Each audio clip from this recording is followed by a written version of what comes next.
Good morning. Good morning to all of you, and welcome to this physio conference that is dedicated to a very important topic concerning Western Africa and dairy products. And we'll see that we have different milk products that are being imported to those countries.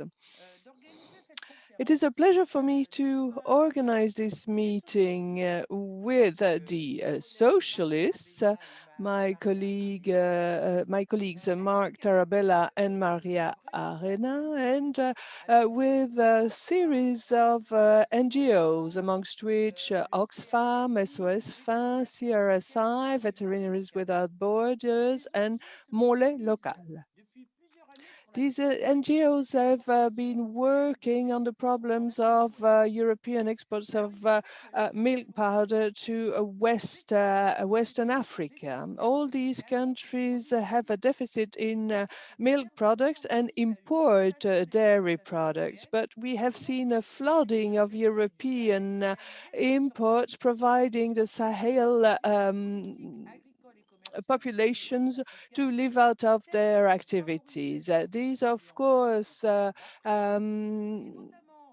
are included in a situation where the UMOA is promoting exports. The problem being that 5% tariff rates are to be applied on 25 kilo bags of milk powders, whereas in Kenya these levies go up to 50%. So you see that there are some protection measures imposed on some borders in Western Africa, but the situation is also due to the European political and agricultural policies that allow for the import of the export of milk powder to a price that is below the price of milk. Furthermore, the imports of milk have been progressively replaced by these famous VGM blends, dairy blends that are mixtures of skimmed milk powder with vegetable fats. They represented in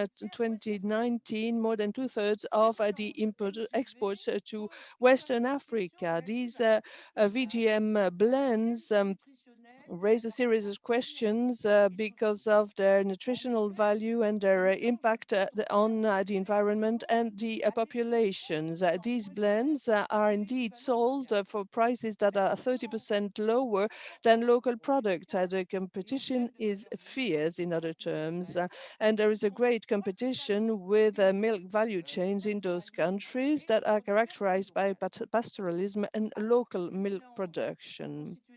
These mixtures are made up of more or less 30% of palm oil, but on the label, the indications are confusing. They're mixing substitutes, milk substitutes, and dairy products. You sometimes see cows in European pastures on the label. And palm oil is very rich in saturated fatty acids that increase what is called the bad cholesterol. Environmentally speaking, we know that palm oil production is responsible for deforestation, and the role of local breeding, cattle breeding or husbandry in those countries is an essential activity for millions of families in the region. And this is the reason why on the basis of all these factors, be it Maria Arena, Pierre Driget, Marc Tarabella, or others, we have ordered,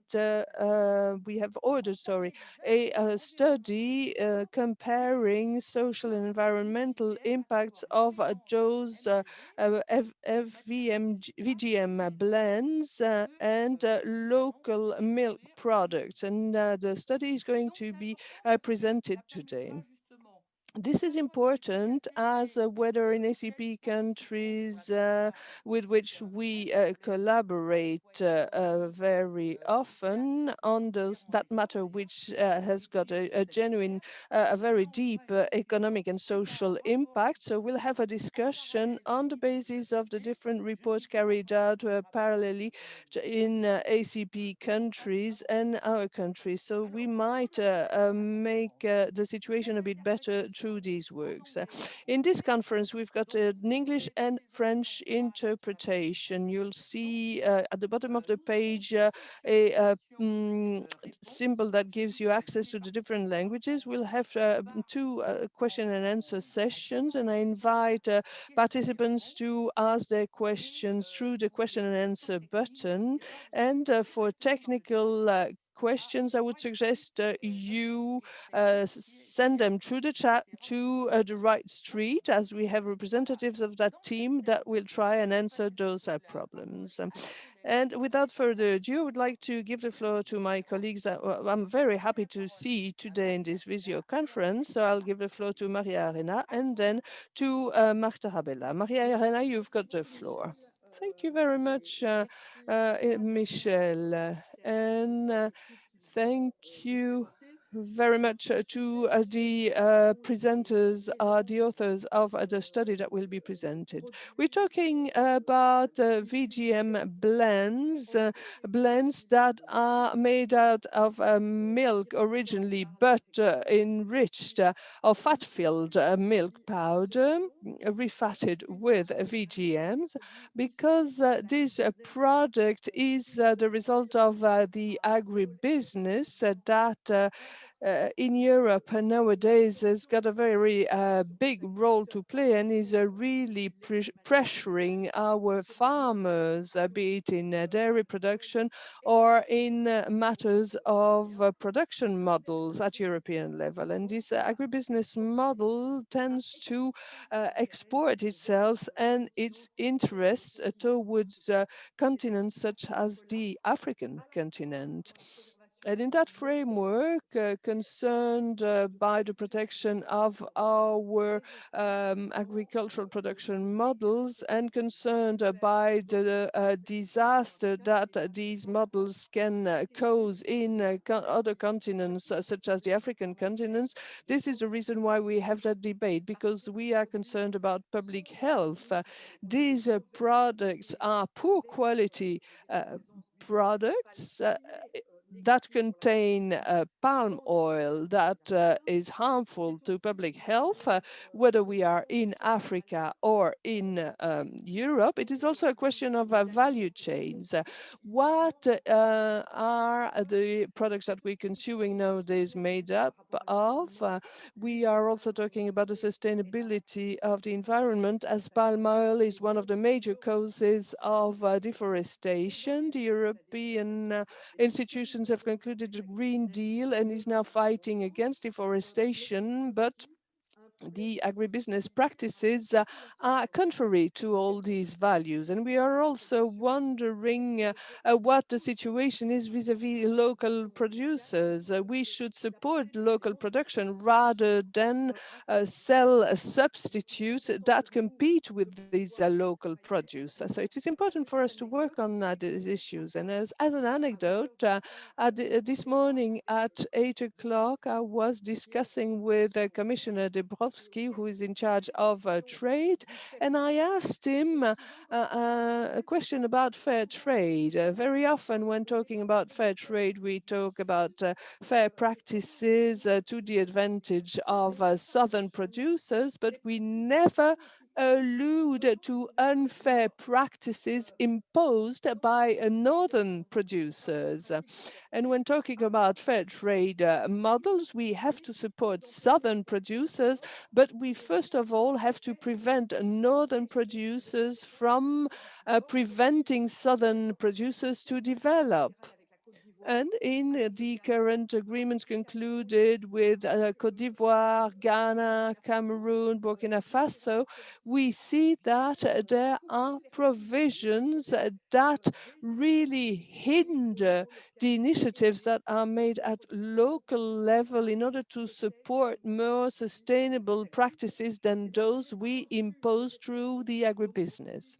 I didn't get any answer from Mr. Dombrovski as to the way he considers the way to fight unfair trade practices, but let's pay attention because in Western Africa, currently we see that Nigeria is blocking the international trade agreements, and they try to avoid their markets being flooded with European dairy products, because currently those products enter in conformity with bilateral agreements that have been signed. I hear that the European Union and Nigeria are ready to reconsider their positions vis-à-vis trade agreements if Nigeria accepted to review the trade agreements, because otherwise we would have a catastrophe for the whole of Western Africa.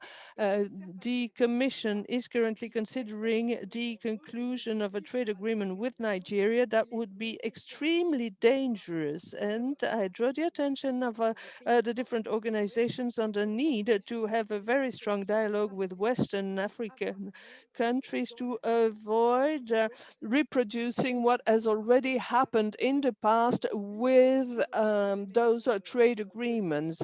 We have to consider the impact of a fat-filled milk powder, the use of VGMs in those blends, and it is very important in the interest of local companies, local producers in Western Africa. So we have to pay much attention in the coming weeks and the coming month. We have to follow up on these trade agreements and very closely monitor the attitude of Nigeria in that field. Thank you very much. Thank you very much, Marie. I'm now going to give the floor to Mark Tarabella. Mark, you've got the floor. Thank you, Michel. Good morning to all of you. The advantage of taking the floor third is that I had prepared a presentation of which the elements have already mainly been mentioned, so I could reshuffle my presentation. I might try to complement what has been said. I'm a Belgian parliamentarian, and I'm working on agriculture. And for more than a month, I've been working on development questions. And the problem we have is the consistency between the different policies that we have. Maria Arena has already talked about trade, but if we compare agriculture, saying that we have to support farmers, the agricultural policies do not support the farmers anymore, because the aim is to decrease prices as much as possible. We try to find other markets, and when we talk about new markets, it's Western African markets, and we compete milk products on their markets, which is a problem when it comes to development. We make the situation much more difficult at local level. We jeopardize their local environment, their a way to protect the environment and nature. We act against sustainable development when talking about sustainable development with an environmental, social, and political dimension, and we compare that with the development agricultural policies and trade policies at European level. Those are very inconsistent. We voted against CAP recently because CAP could be an opportunity in the future. I give an example, that is, it could decrease our dependence vis-à-vis the US when it comes to vegetable protein production. We do not do so.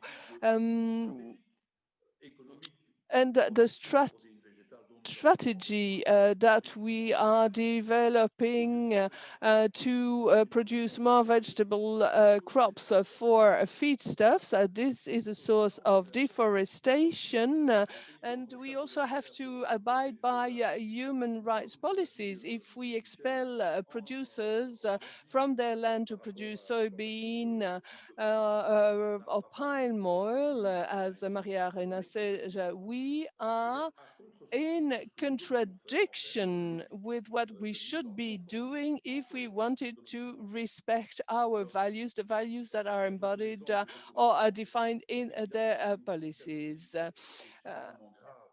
What I hear and what we're talking about here is of utmost importance. We need a scientific proof to show that we are going the wrong way and that we have to change the situation. I would like to thank CIRAD for this survey, because the 5 MEPs who are here today are not representative of the European Parliament. When talking about CAP, we are 5 who are against that CAP, but the rest has voted in favor. So there is an imbalance that should be corrected. And I must say very honestly that I'm a bit fed up with the position of the Christians and Democrats, who are less and less Christians if we consider the Bible's value.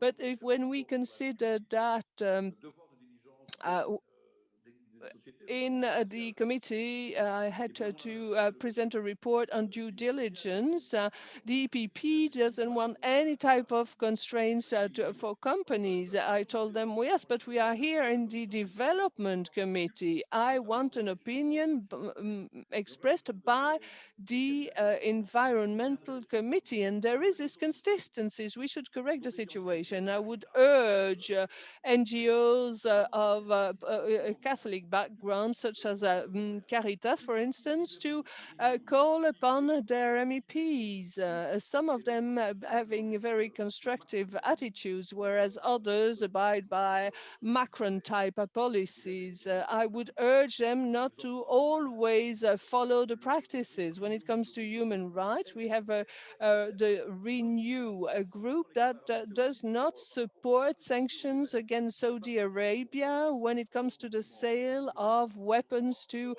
some countries. Saudi Arabia is acting contrary to what Europe is saying, but we still let it be.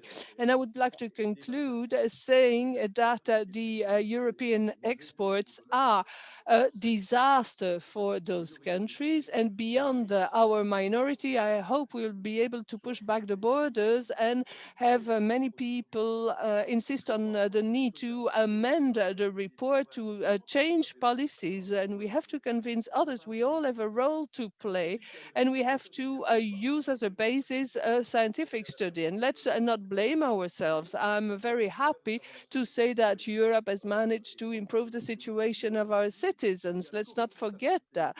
But we are all responsible vis-à-vis this extremely liberal European policy. And some African leaders also are responsible for the situation. Michel talked about tariffs in Kenya. In Western Africa, the tariffs are very uncommon. And I would say that at one point, the African leaders should be more aware of the situation of the population, and more specifically, the agricultural policy. We know that so modern post-industrial societies look down on the professions that are most needed: teachers, farmers, and the doctors. And go back to a development model based on family farming, on crop farming, with harmonious exchanges between different parts of the world and parts of Africa, should be our objective. When we mention When we say so, people tell us that the Africans cannot produce enough to feed the population.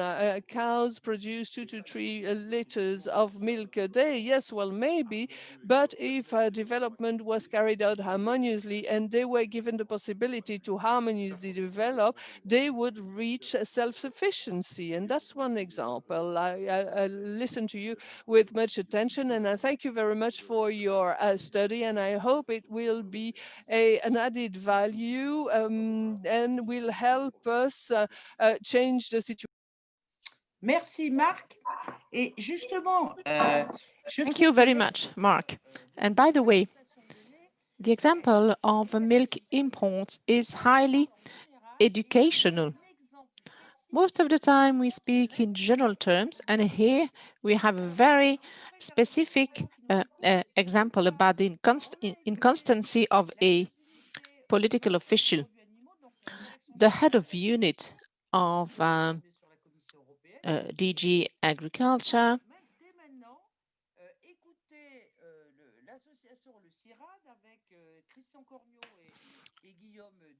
so we'll listen to Christian Gurieux and Guillaume Duterte, who are going to introduce us with the social and economic impacts and environmental impacts of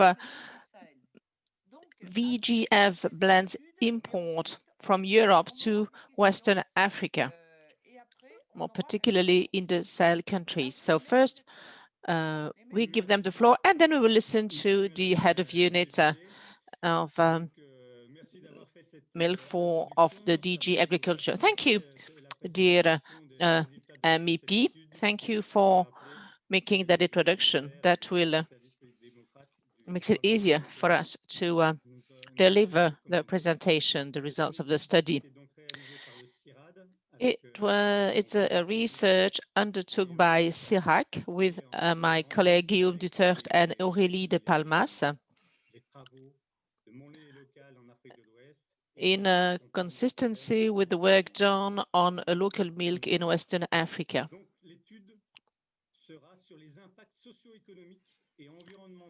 So it's a study on the social, economic, and environmental impacts of importing FGF blends in Western Africa.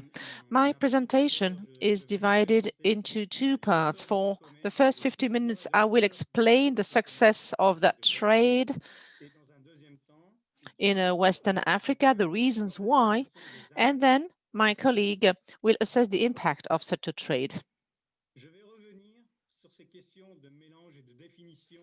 So, first, some definitions about the VGF blends. What are we talking about? These are skimmed powder blends mixed with fat matter. So you take out butter and cream from the milk, and instead you will add vegetal fats. And it is most of the time palm oil. So that palm oil in that VGF blend accounts for 30% of the blend. We're not talking about 2 to 5%, it's 30% of the blend. So these blends are made in Europe, and then they are exported to Western Africa, where these blends will be repackaged, reprocessed in a broad range of products named to be dairy products. So what is the share of the European Union in that trade? Here, this graph represents the weight of the European Union in the imports to Western Africa of dairy products and VGF blends. It's expressed in millions of euros. On the left side, you have the different produce that are imported to Western Africa. And then the blue line is what comes from the European Union, and orange from the other regions of the world. I will just talk about the first line. So it is the VGF blends that account for most imports to Western Africa. Here, it is expressed in millions of euros, but in terms of volume, it would be even more significant. The main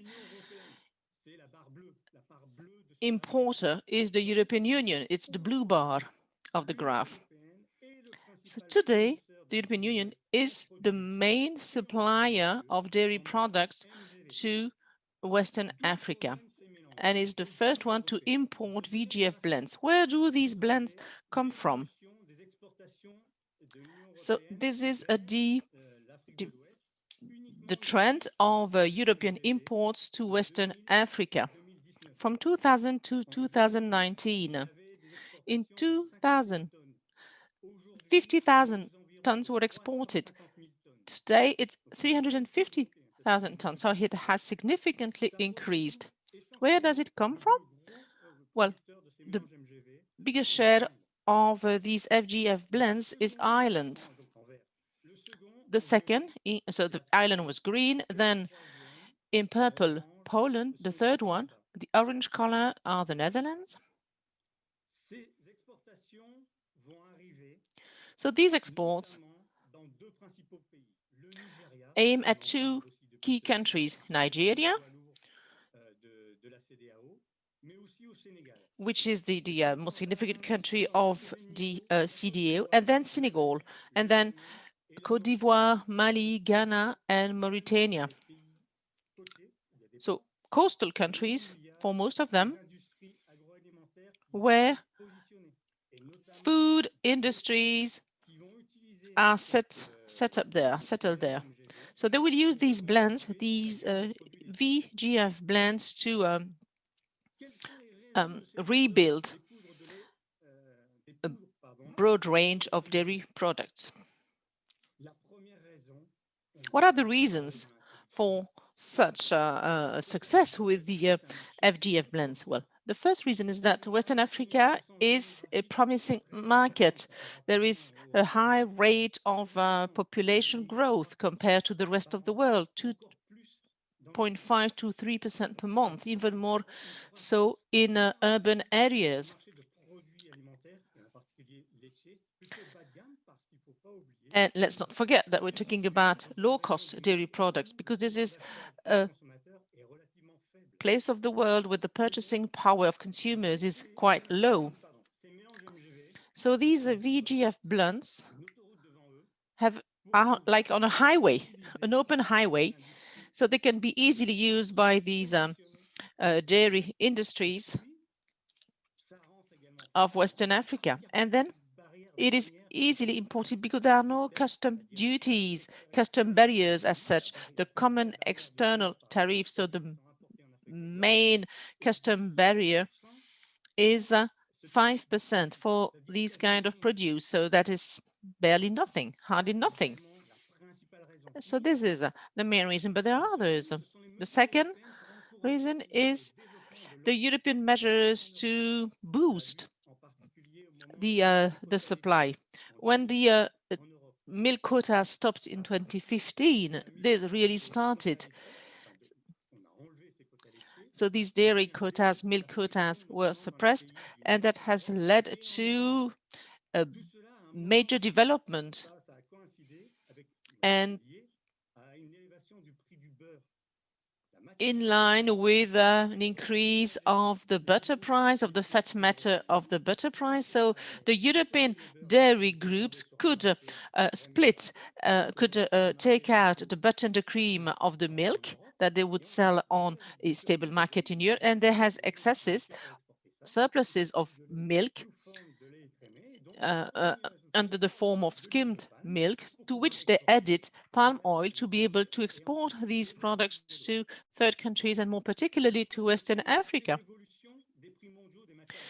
And the third reason, the increase of world prices of food fat matters. Butter is expensive when compared to vegetable fats.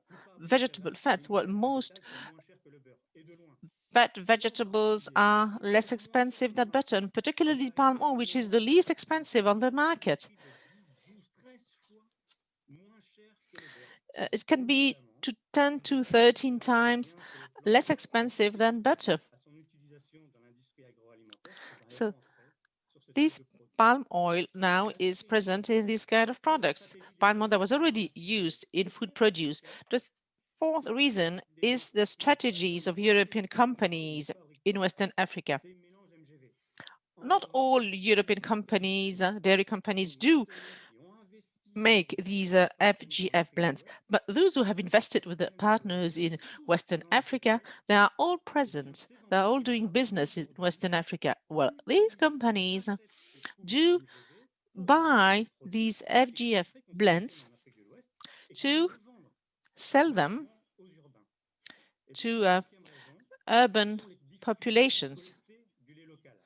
And then the fifth reason is the issue with the collection of milk local, because by importing this kind of product, that blocks the development of local milk collection. But even before the success of such produce in Western Africa, there was already an issue with the collection of milk. Milk has always been produced, but the collection of milk has always been a problem, an issue. So to sum up, we need to keep in mind a few figures, very relevant figures. Today, the EU export value of dairy products accounts for 10% of the exports. So it is not the biggest share, but it amounts to 2 billion euros a year. So we never talk about that, but that's quite significant. All the more since one-third of these exports aim at Western Africa. And the impact on consumers is huge. It is estimated that more than one-fourth of the dairy produce consumption in Western Africa are products that come from these Vgf blends, even more in urban areas and even more in capital cities. More than 50% of the dairy produce in urban areas are made of these products in Dakar, in Lagos, in Abidjan. Well, if you consume a dairy product, there is a likelihood that one produce out of two comes from these Vgf blends. And the problem is that you don't know it. And that's the main issue.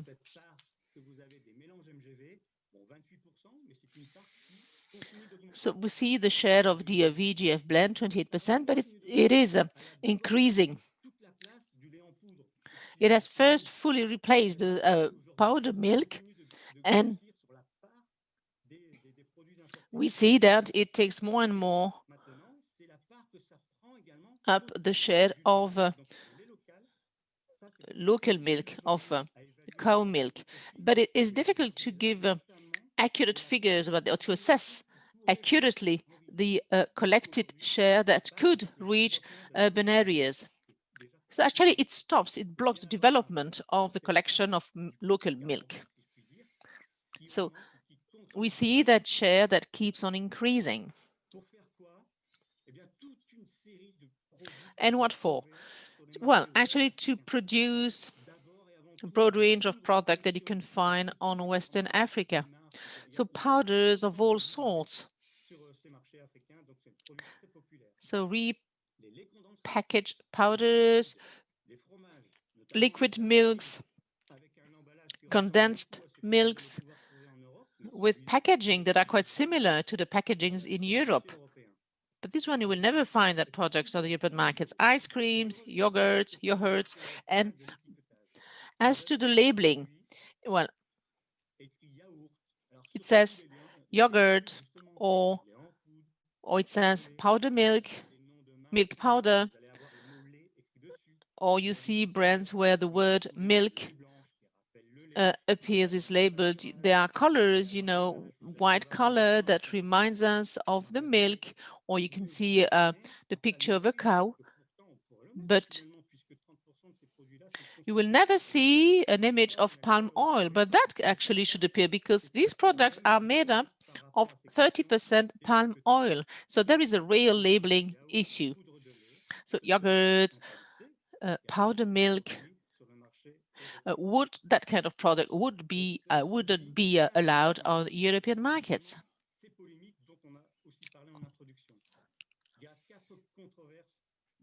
So there is a main controversy. Well, there are 4 of them. Well, the labeling practices and the risk to mislead consumers. Consumers who most of the time do not know what they drink or what they eat because it is wrongly labeled, or the information is on the label is misleading. So debates overall in the world about the environmental impact of the palm oil and the nutritional and health impact of palm oil. And then the controversy has to do with the underpinned economic model, which is very often accused, because the industry is using a raw material that is less expensive and that runs against all the local developments that have been taking place for many years. So these low-cost products, low-quality products can be compared to the local products that could be much better. And this is what we are going to look at in more details. So with regard to these 4 major controversies, we will have a look at them, and Guillaume is going to share that with us now.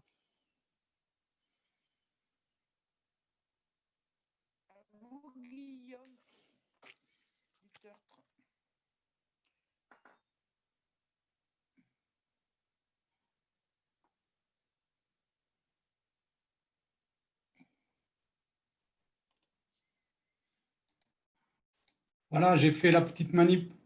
J'ai réussi à partager mon écran. Je vous remercie d'avoir patienté. Okay, so I've been able to share my screen, and thank you for bearing with me. Les résultats de notre revue bibliographique et qui se base sur Well, let's have a look at the bibliography. We've used about 180 publications from experts, advocacy papers. So we're going to compare the situation with the local milk. But I would first like to mention one thing. It's a bibliographical study, but there is little research on these impacts. Why? Because these are new items for research. There hasn't been much research on this so far. And because with regard to the milk sector in Africa, we have very little available databases. And assessing the social, economic, and environmental impacts implies to pool the results of research done by different people, economists, environmentalists, nutrition experts. So these are new things.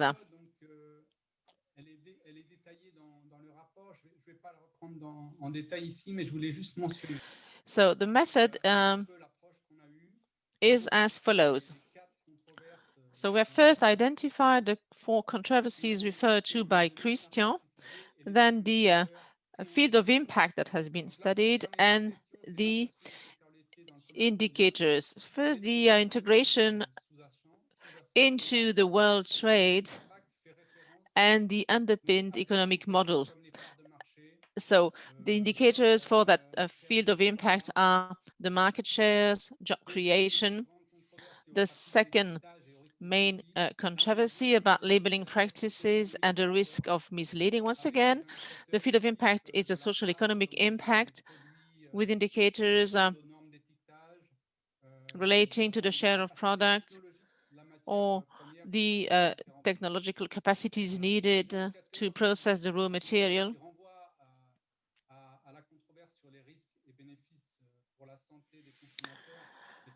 And then the third controversy, the risk and benefits for the health of consumers. So we're talking about a field of impact relating to health and nutrition.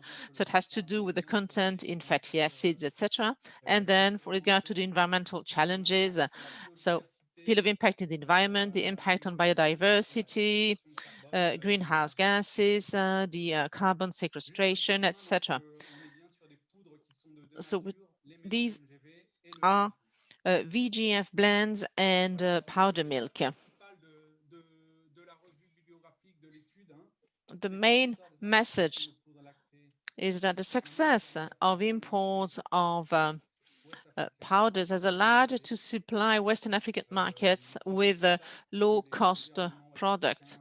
And this is why the African governments have lowered the custom duties to be able to import low-cost products.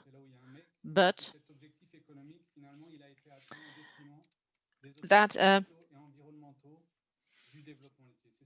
has been done in the detriment of economic, social, and environmental challenges.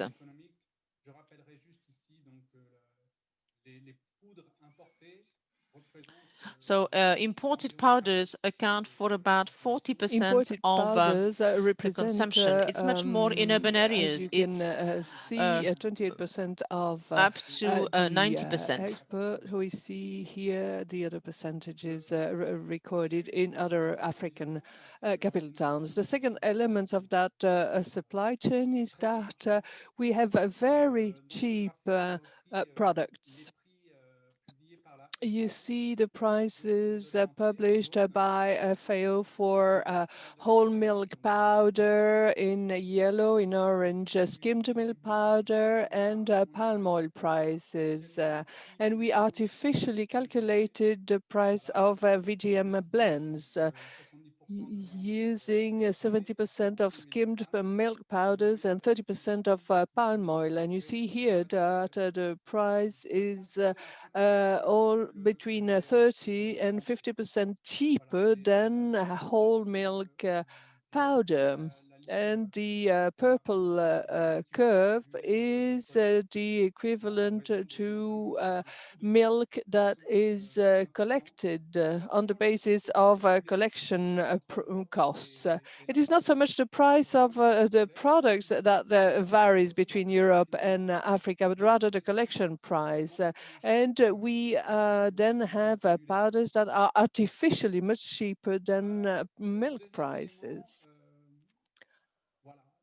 This is the second element, the second challenge, i.e. the social challenge hidden behind the social and economic mechanisms. And that shows you how important the local milk products are. You see here the milk produced in the different farms in those countries that are mostly produced on the farm. And you see that the social impact, the social challenge is considerable because millions of families are concerned by the situation. Throughout the world, we have more or less 140 million families producing milk, which means that the number of families that are impacted by the situation is incredibly important, especially in Sahel. In this social environment, it is important to highlight the fact that we consider that only 20,000 families participate in the collection of industrial milks out of 140 million families. You see here that the Solani dairy farm in Nigeria, the different companies in Africa giving possibilities for these families to sell their milk, but that's only 1 to 7% of milk collected either by these companies or by other actors. And in terms of jobs, you see here the different types of jobs in Southeast Asia, in Europe, or Western Africa. And we see here that we have the different actors through the value chain. And what's interesting here is that we see that yogurt value chain produced from exports create jobs in the production sector in Southeast Africa for palm oil and in Europe for dairy products, but no production jobs. And what is worrying here is that we know that in the dairy sector, the percentage of employments in production is more or less 75% of the whole value chain on the basis of figures given by an FAO world study that highlights the importance of those jobs. And we see here that contrary to that, the yogurt value chain, yogurt produced from local milk creates direct jobs amongst pastoralists and agro-pastoralists in amongst urban actors, milk collectors, and a series of input suppliers, for instance. The third debate on those blends, the risk of deception that those blends carry, the labeling risks also. We have browsed through papers and works, and we have assessed that 30% of our products on the market do not respect the Codex Alimentarius provisions on labeling. Why? Because either they are inaccurate, they're a bit too general when it comes to the VGM blends presence, and sometimes they repack products on the spot, and that's where the problem lies, because it's subsidiaries that repack the products, and they are not always working on a transparent basis. And then we have the labeling problem. We call products fermented milk, or milk powders, products that are based on blends and that are not strictly senso dairy products or milk products. So the third challenge is a health and nutritional challenge. And those are not very well documented. We here report on the conclusions of La Rondelle study carried out in 2020 that highlights a series of elements on, for instance, the presence of saturated fat, fatty acids or trans fatty acids in those products. So it's very difficult to have a clear stance on health impacts. We call upon people to be cautious. Why cautious? Well, because currently our knowledge is not sufficient to highlight the possible risk of those VGM blends on consumers' health. It appears very clearly in the literature. We do not have a sufficient and solid knowledge that proves the risk for the health of the populations. And the last pillar of sustainable development is the environmental pillar. We have quite clear conclusions on the impact of palm oil production on the environment in the literature, because it is an intensive production model and those products are transported on very long distances. But contrary to that, we see more and more in the literature a series of data showing that pastoralist or agro-pastoralist models do not have a strong impact on their environment.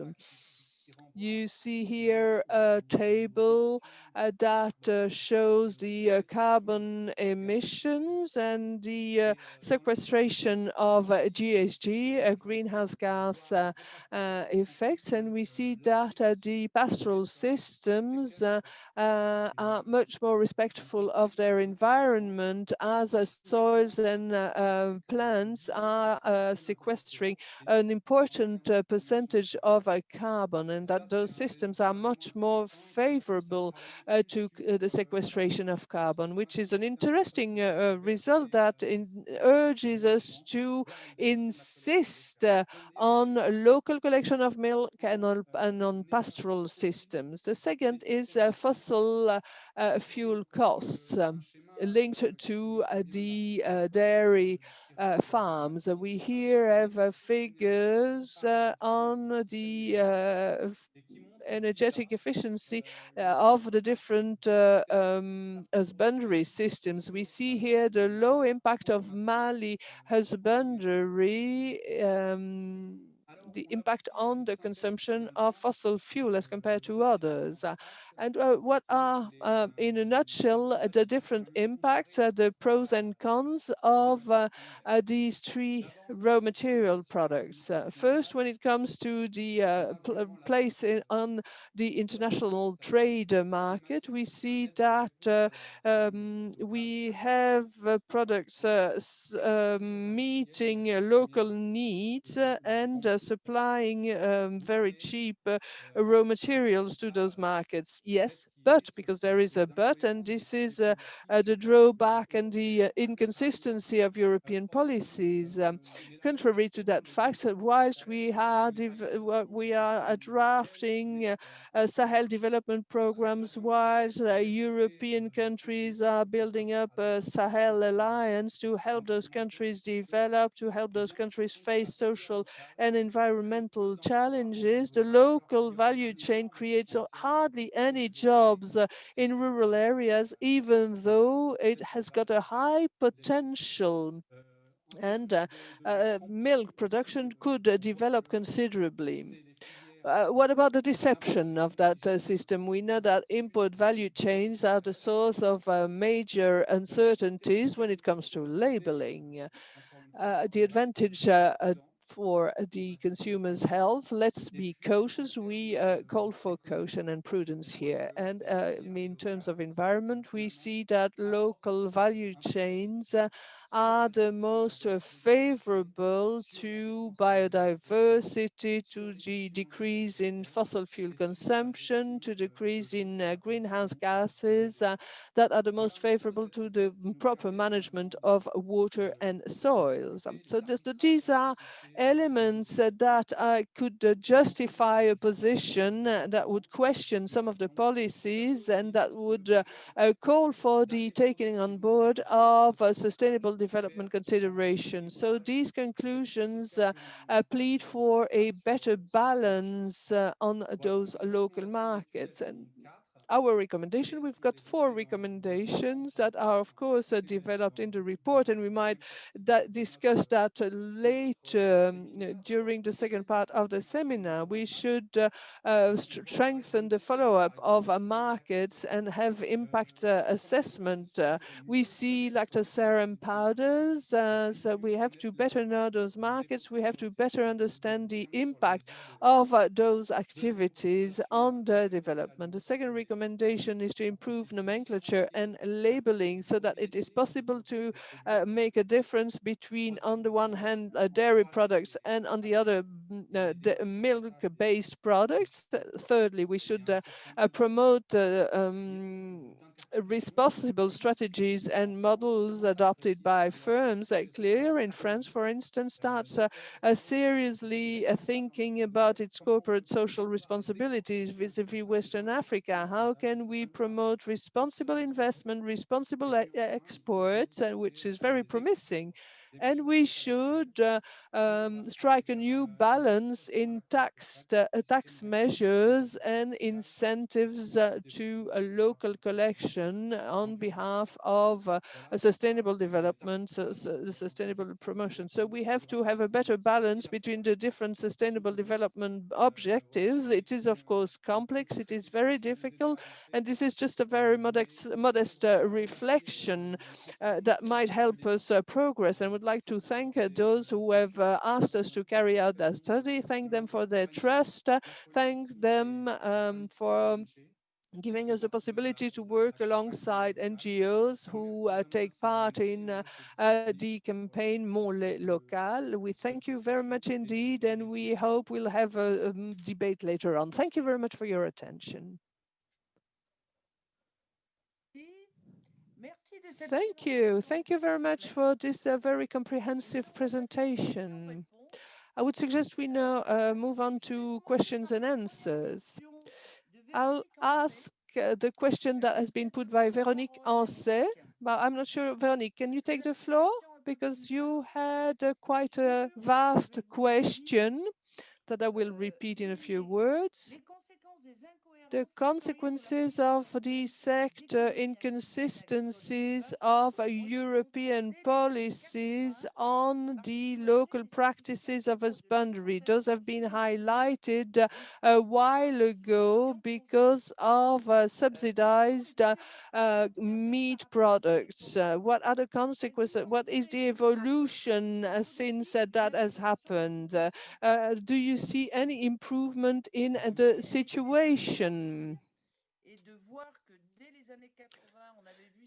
tries to widen the scope of the discussion. When you go on African markets, you see we've got much frozen meat, chicken or other. So what are the conclusions that we draw on the policies aiming at improving the situation? Je peux commencer, puis Christian complétera. Donc, merci à Véronique, qui est basée à Rome, à la FAO, et qui nous envoie cette question intéressante. Effectivement, c'est assez comparable.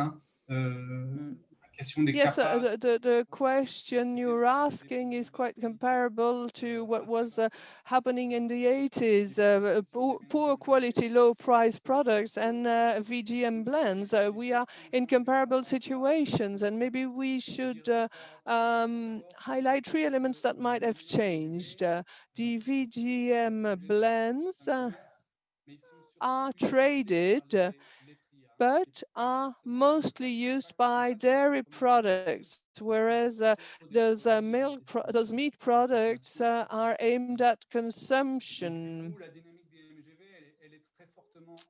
The VGM blend situation is conditioned by the processing sector. Second, what I would like to add is, as compared to the 80s, in the milk sector, we know currently that it is possible to develop a local value chain. We know that very clearly. Experience shows us that in Nigeria, the Laiterie du Berger in Senegal and others in Mauritania, we know that when collection structures are set up, you can produce part of the raw materials locally, and that the added value is therefore higher. This is what is interesting. When you collect milk locally, you offer processors an added value. And when it comes to the policies, that was the third question, I would say that we are nowadays in a much tenser situation at a world trade level, because the trend is deregulation, the cancellation of European quotas in 2015, and discussions on these economic partnership agreements that aim at liberalizing even more than the situation is nowadays. So the situation is much more tense. We have a certain leeway. We have provisions in EPAs that foresee the non-liberalization of strategic products, but the situation is very complex, I would say. And before giving the floor to others, I would like Professor Larondel to say a few words on health issues. Could you, Mr. Larondel, ask your question, please? Yes, good morning to all of you. Can you hear me? It's not so much a question as a remark. I've noted down a few things on the chat, and I would like to draw your attention on the importance to avoid oversimplifying the nutritional message, because that might be counterproductive in the long run. Our objective is to put a halt to that scandal, if we can call it that way, the scandal consisting in selling fat-filled milk powder or fake milk powders. I would like to insist on the fact that the milk fatty acids are much rich, 60 to 70% of fatty acids. So the milk fatty acids are much richer. They are much more complex. They have more than 300 fatty acids, amongst which a series of bioactive fatty acids that are not present in palm oil.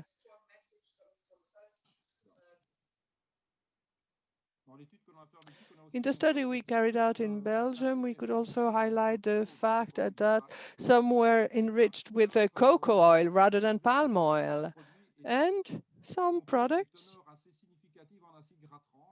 have got very high levels of trans fatty acids, whereas others do not show a trace of those. And this is due to the processing procedure of these fatty acids before they are included in milk products. They vary a lot, and we do not know what those practices really are. But I think that we've got a series of practices that are disputable.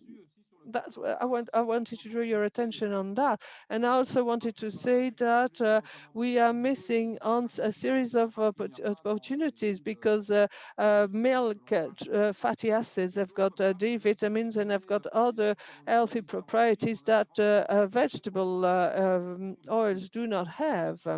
And these are practices that we should voice out. We should draw the attention on the need to replace this poor quality vegetable oil by oils that are rich in fatty acids that are more healthy, and this would be advantageous to the African populations. I wanted to say a few words in this debate. Unfortunately, I've got another meeting at 11, so I can't stay with you, but I would like to congratulate you for this excellent work, and I am at your disposal if you want to discuss milk fatty acids or other fatty acids. And I wish you a very good day.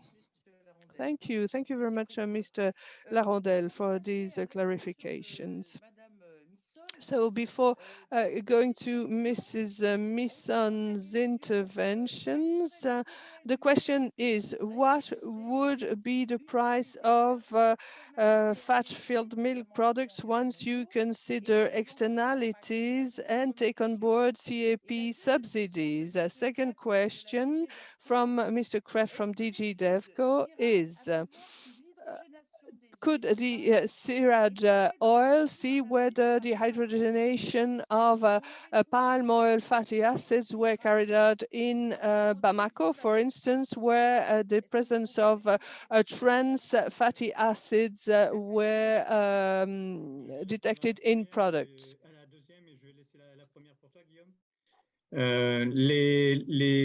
Alors, c'est vrai qu'il y a souvent une confusion qui est faite sur l'ajout de ces... There is very often confusion about adding these fatty acids. Since palm oil is made in Western Africa, we are asked whether that palm oil is added in Western Africa. Well, no, the answer is no.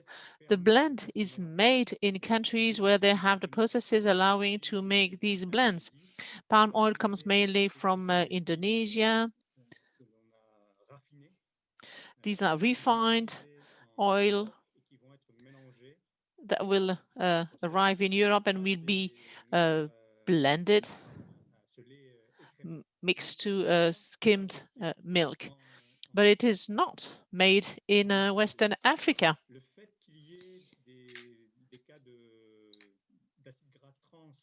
Having trans fatty acids in some products is because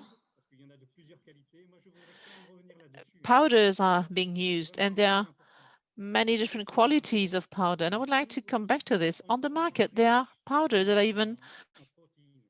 that contain even less proteins. So powders made for what they call milk-based drinks. In that case, there is no need to have a high level of protein content. So in these products, there will be other blends. And as Guillaume was saying, blend with whey products they no longer have milk protein. So we'll have dairy product without the fat matter and without the content of proteins.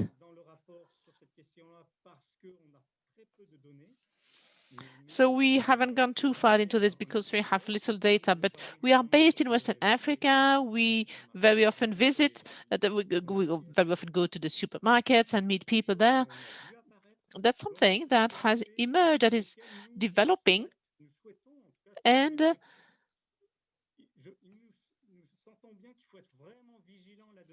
we need to be very cautious with this. These are Vgf blends is nothing new, but but before we didn't talk about this. We started talking about this about 5 years ago, but before that, nothing was said about this. So they take out the animal fat and part of proteins, and we need to control this. We need to keep a close look at this, but because it has an impact on the quality of the blends.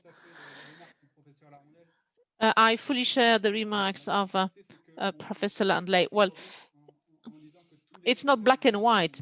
We cannot say that all FGF blends are of the same quality. There are indeed blends that are of low nutrition value, but it is not the case for all. For example, hydrogenated oils or partially hydrogenated powders do not make up the most powders, and there are FGF blends that add D vitamin because there is no D vitamin in the palm oil. So it's a bit difficult to say all FGF blends are bad for the health, are not healthy, because there are so many different blends, and there are a lot of low-cost oils used for these blends. These are non-certified oils, and once again, it has to do with the environmental impact. What would be the cost of production without subsidies? Of these kinds of milks. It hasn't been looked at. Nobody studied that. There is no international control about the prices of the FGF blends. So these prices here have been presented, but these are artificial prices.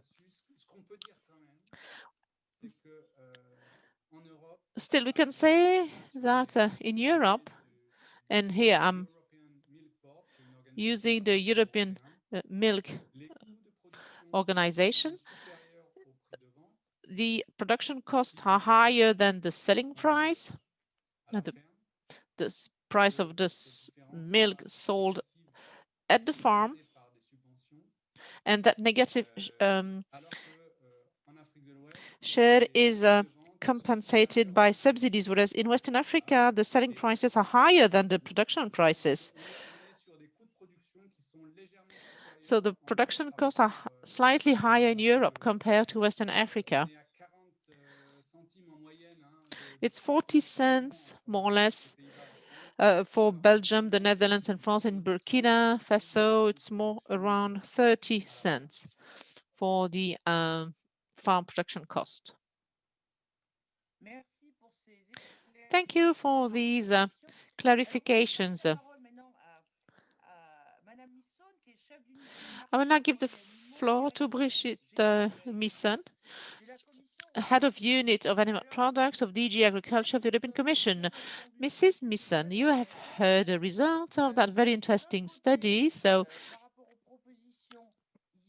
with regard to the proposals, there is the issue of tax measures and the policy of ECOWAS and the partnership agreements, albeit in Côte d'Ivoire, Ghana, Cameroon, and Nigeria blocks these partnership agreements at a regional problem. And the second major issue is the end of milk quotas that were stopped in 2015. That's why that has led to these milk products imports. It has doubled in context with the supply has increased while the demand has remained stable. And by the way, with the COVID-19, I have heard that there is an increase in skimmed milk powder. So there is likelihood for Europe to export more these low-cost skimmed milk powders. I will give you the floor to answer these questions and to tell us more about the general leaning of DG Agriculture. Thank you, dear MEP. It's an honor to speak to you today. As you have rightly said, I work for DG Agriculture, so I may not have all the answers to your questions. But what is important is to clarify some misunderstandings, because there are a few of them. There are key challenges that we need to meet. The mic has gone off. The interpreter can't hear anymore. The mic of Mrs. Misson has been muted. Oh, sorry about this. The host has muted my mic. Maybe it means that I shouldn't speak that much. I don't know. Can you see me? No, we can't see you. No, we can't see you.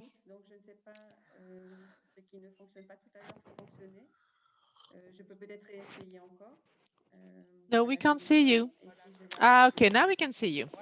Much better. Thank you. Now we can see you. Okay, go ahead.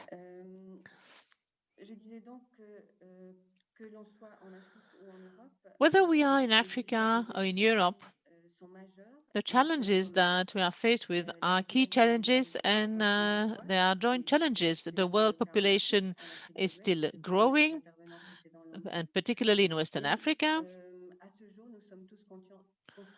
And we are all aware of the fact that our resources are limited. What does it mean? It means that we should reconcile our needs of having enough food every day while making sure that our children will also have enough food every day.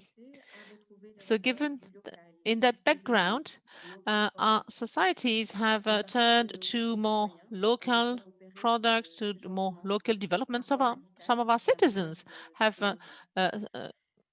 already made these some radical changes. You have heard about the Green Deal proposed by Mrs. van der Leyen, the President of the European Commission, when she entered into office. It's a deal for the whole of Europe, and its ambition is to apply it to the whole of the world.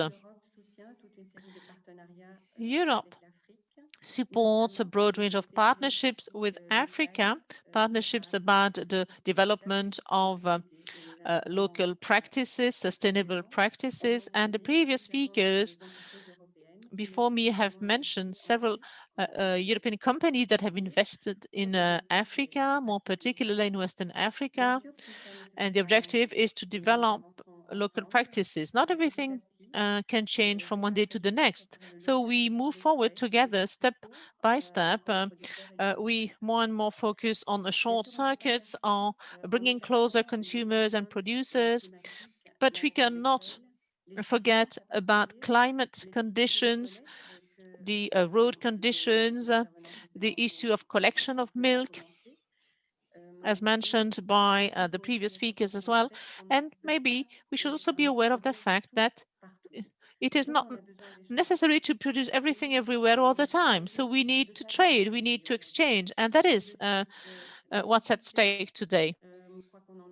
Whatever we say, we need to trade, we need to exchange, to feed ourselves, to be able to eat. So a few figures to remind you what we're talking about. We've heard a lot about the exports of Europe, but Europe consumes 90% of its dairy production, milk production. So only the 10 remaining percent are exported. And the first exports, the first destination, the first exporting countries are China, the United States, Hong Kong, Saudi Arabia, Japan, and Algeria, and not Africa.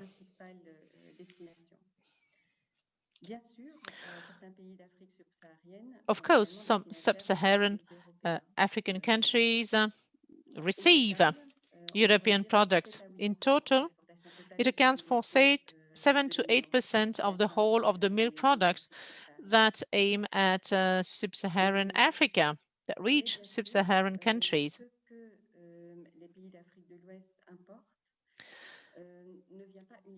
But the imports, what Western Africa import do not come from Europe only. Indeed, those who have made the study have highlighted the share of New Zealand for full whole milk powder, for example. New Zealand export as many volumes as Europe. Why is there such a trade? Because it is necessary. Western African countries are not all self-sufficient. Some are far from being self-sufficient. So there is a way. There is a way to go along together, and Europe has to be part of it to allow the local potential to develop. As to the recommendations in the study, if you will allow me, I would like to make a few suggestions for those who have made that study. You could visit us, so we could organize an online conference to exchange about the figures, because there are major gaps in the figures mentioned by the study and our figures. There is an observatory of the milk market at European level, and it may be worth contacting that observatory. It's a neutral organization, facts-based organization, instead of taking inspiration from the data given by the civil society. And actually that observatory of the market received specific data about these new products referred to today. So these products that blend skimmed milk with vegetable fats. And actually, this is not milk. So there is a way to communicate about this product that we still need to find. But since the 1st of January, so about 12 months ago, we introduced a specific tariff line in the custom nomenclature to be able to follow up, to monitor these products. So it is only from the data of January 2020 that we will be able to assess the volumes and the values of these imports from Europe to any country of destination of the world.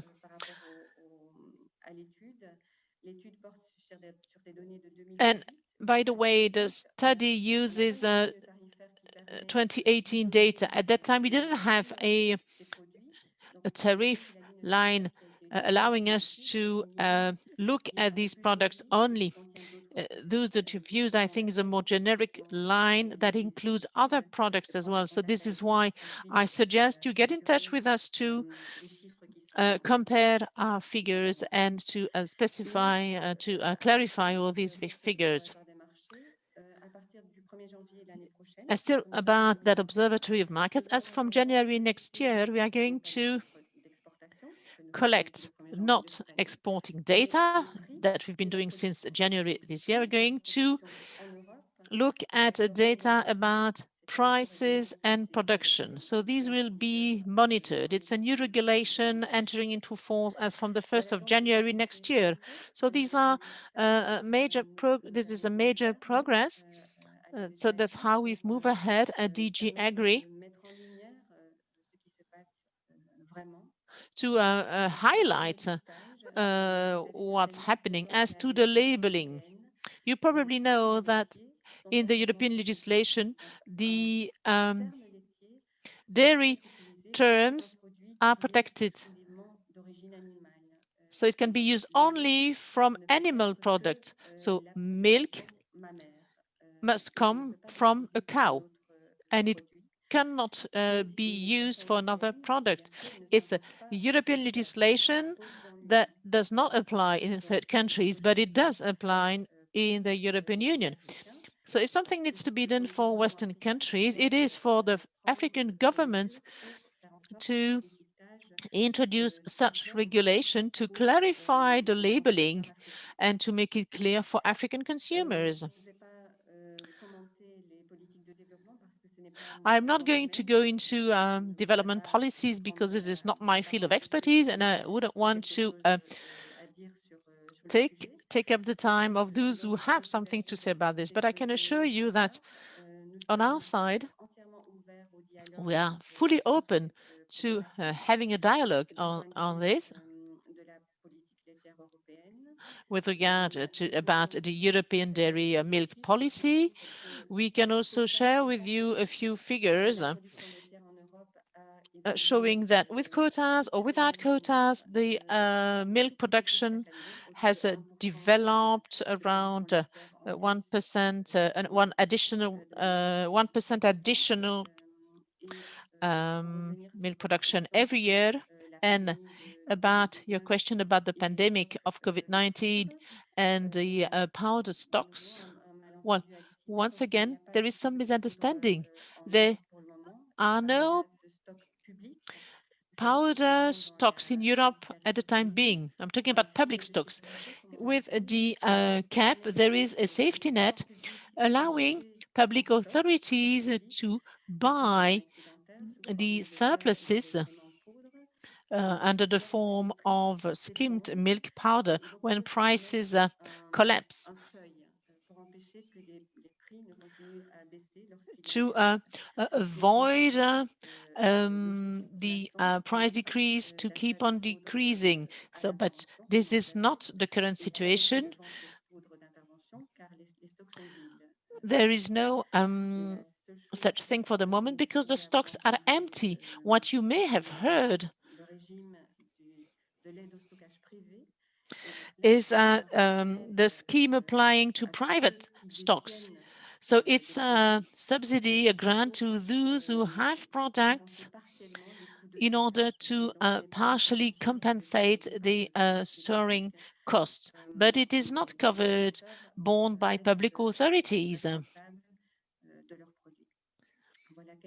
So these are what I wanted to tell you, and I remain available if you have further questions. But I would like to once again repeat that we are fully open to talk about all the factual figures, all the factual findings, to actually make sure that that excellent survey is not too much biased. Thank you. Merci, Madame Misson. Je vois qu'il y a une ouverture. Thank you, Mrs. Misan.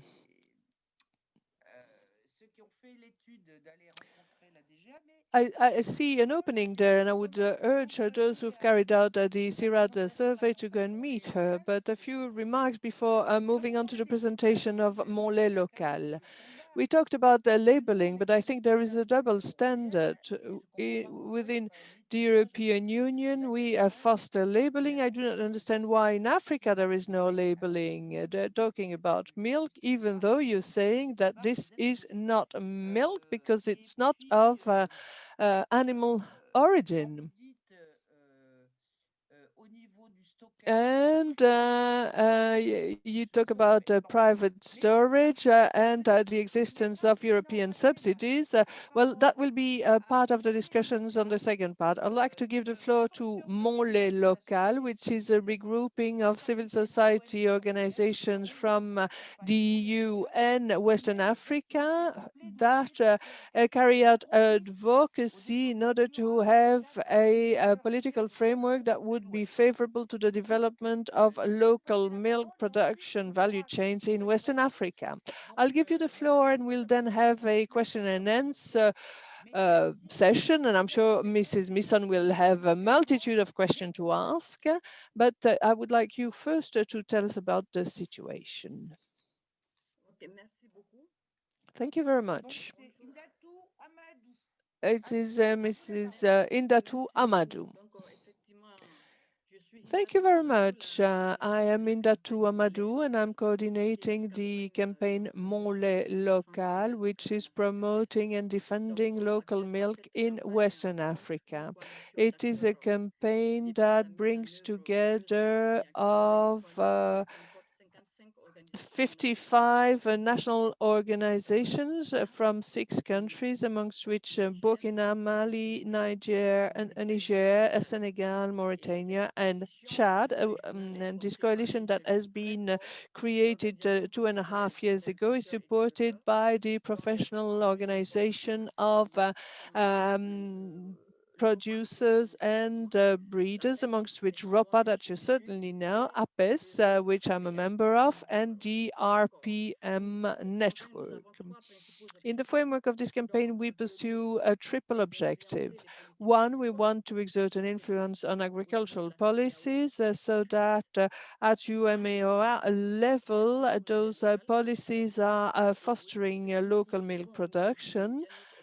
Second objective is interaction with transnational companies. They have been mentioned on several occasions in the study. They should start collecting local milk. And we have a third target with these consumers. And we think it would be interesting to give consumers clear information on milk. We talked about deceitful labeling or deceitful data. It is the case in Western Africa. Advertising are deceiving.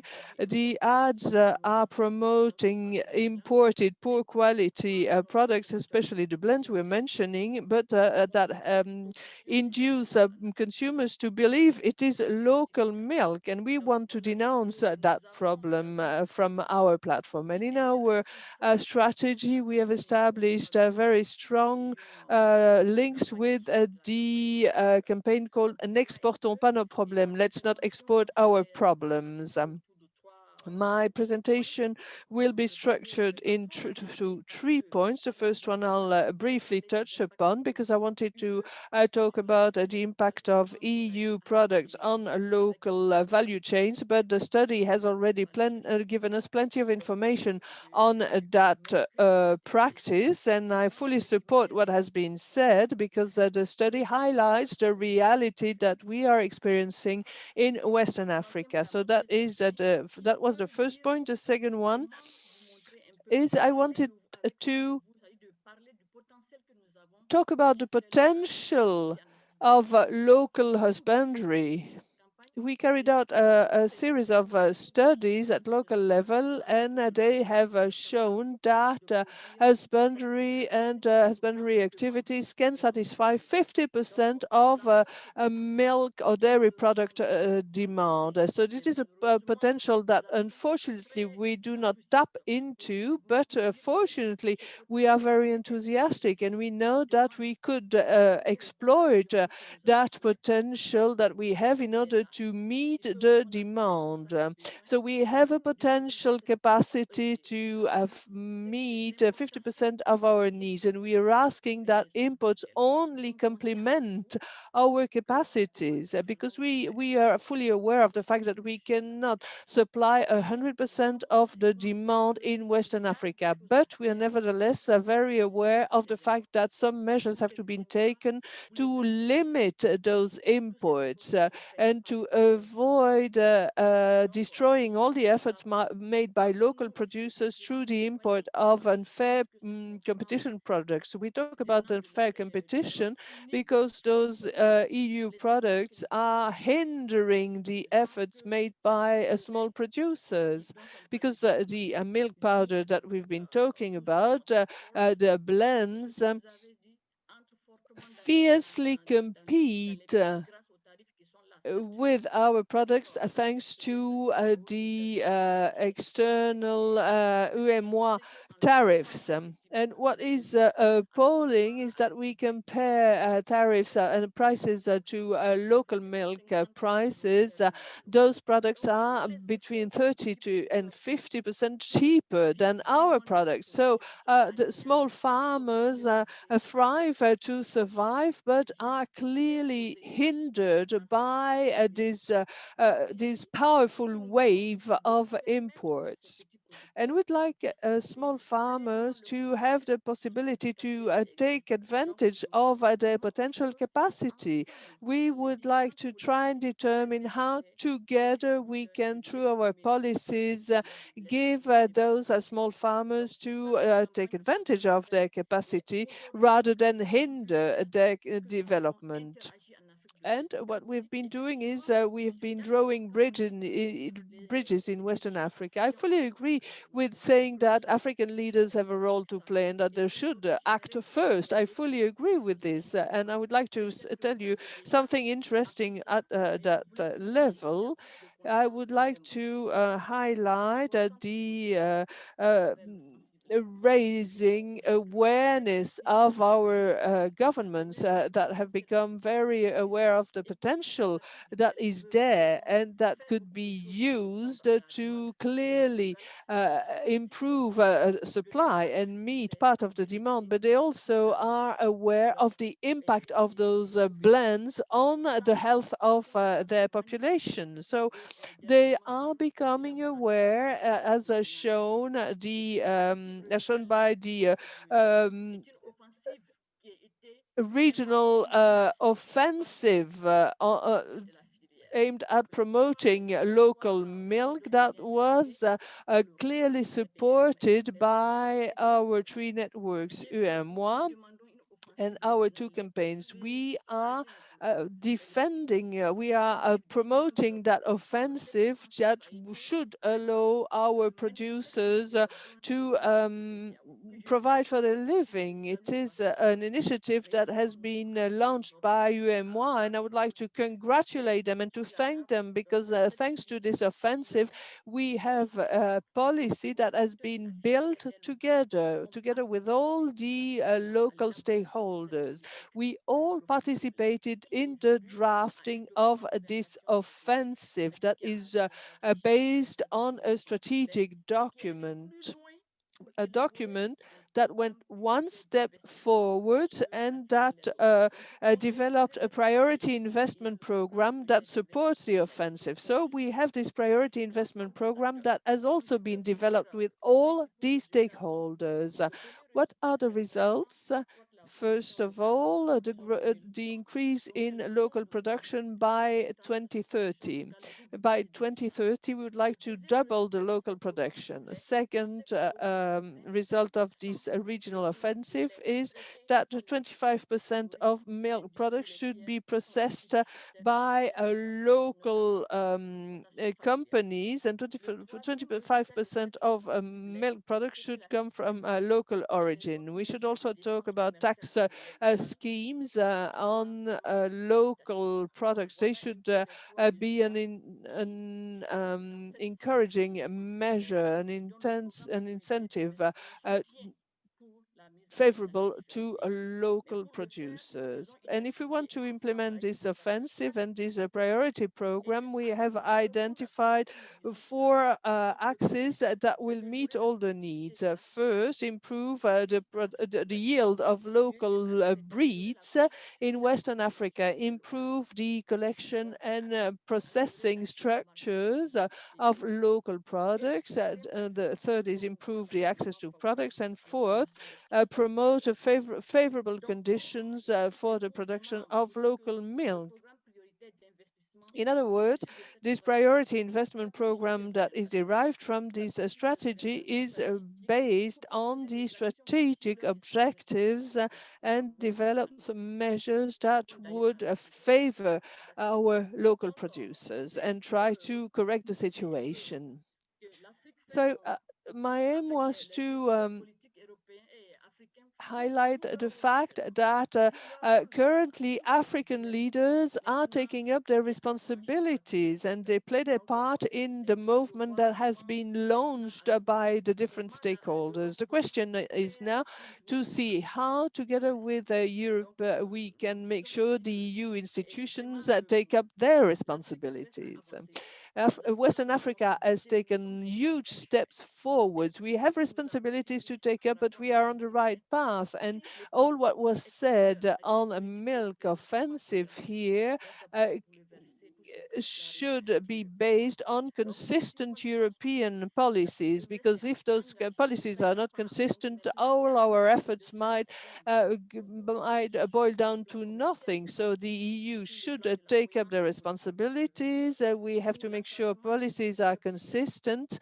We should make sure that the EU sets a clear frame imposed on companies that are exporting products. I think that this is just a first step in our discussion. We, as the Western African actors, we do wish to continue that discussion with the European Commission, with the European Parliament also, because we know that we are currently building something very ambitious that could really save the African supply chain. But we need the consistency and the support of the European Union. So we do want to go on with that discussion, but all together. Thank you very much. Thank you, Indatu Amadou. Thank you for your intervention. I would suggest we move to the question and answers. I've got one that I would like to ask Mrs. Mamadou. You want to increase local production, double local production by 2030. I would like to know what investments should be made in order to improve local production. That was my first question. I have a second question, and then I'm sure that Benoît Vito wants to ask a question to the European Commission. So my second question to Indatu Amadou. Locally, if we consider local production and imported products, I would like to know whether Western African consumers want to consume more local products, or what does their preference go to? And I'd like to give the floor to Benoît Vito, because I would like him to ask a question to the Commission. So Benoît Vito has got the floor.